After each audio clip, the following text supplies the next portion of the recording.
का नाही, आता हेलिकॉप्टरचे जे स्थळ आहे त्या स्थळाची पाणी बघायला मी आलेलो आहे.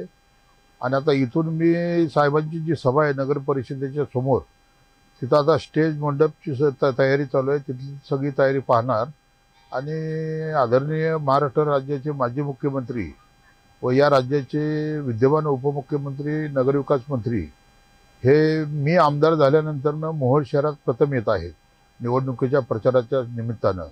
त्यामुळे माझ्या मतदारसंघामध्ये शिंदेसाहेब येत असल्यामुळं मी एक आमदार या नात्यानं त्यांच्या स्वागताची जय तयारी करतोय. भाऊ, आता शिंदे साहेबांवर कोणकोणते मंत्री येणार आहेत? नाही, ते काय मला अजून माहिती नाही. आज दौरा जो आला आहे तो शिंदे साहेबांचा दौरा आलेला आहे. आता शिंदे साहेब येणार म्हणल्यानंतर कोण कोण येणार त्याबद्दलची काही कल्पना नाही आहे. भाऊ, तुम्हाला या दौऱ्यावर टीका देखील तुमच्यावर होऊ शकते किंवा विरोधक करताना दिसत आहेत. तुतारीचे आमदार हे सेनेच्या कार्यक्रमाला किंवा मंत्र्याच्या स्वागताला उपस्थित असते देखील टीका होऊ शकते. नाही, हे पहा, गेल्या 30 वर्षामध्ये जर आपण 1990 ते 2024 या विधानसभेच्या निवडणुकीचे मध्ये जी फाईट झाली ती फाईट अशी झाली की राष्ट्रवादी वर्सेस शिवसेना आणि नेहमी शिवसेनेच्या उमेदवाराचा 10 ते 12 हजाराच्या मतांनी पराभव झालेला आहे. आणि मी शिवसेना प्रमुख बाळासाहेब ठाकरे यांचा कडवट शिवसैनिक म्हणून 1990 पासून ते 2025 असं 35 वर्ष उभं हयातीत आयुष्य हे मी शिवसेनेमध्ये काढलं.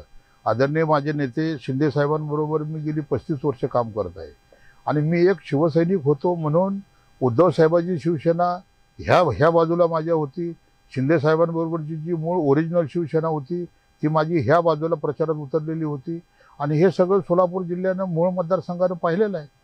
शिंदेसाहेब महायुतीमध्ये असताना सुद्धा मोहोळ मतदारसंघामधला शिंदेसाहेबांचा पूर्ण मूळ शिवसेना पक्ष हा विधानसभेच्या निवडणुकीमध्ये माझ्या प्रचारासाठी मैदानात उतरलेला होता, ओपन उतरला होता. जिल्हाप्रमुख चरणराज चौरे या निवडणुकीची सूत्र त्यांच्याकडे होती.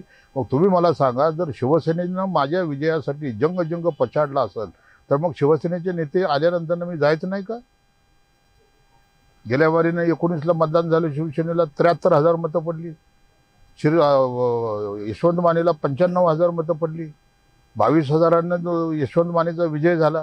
त्या 22,000 मतामध्ये 11,100 मतं जर क्षीरसागरला पडली असती तर 11,000च मतं कमी पडली तर क्षीरसागर विजयी झाले असते. त्यामुळे इथली लढत ही शिवसेना वर्सेस राजन पाटील अशी लढत आहे.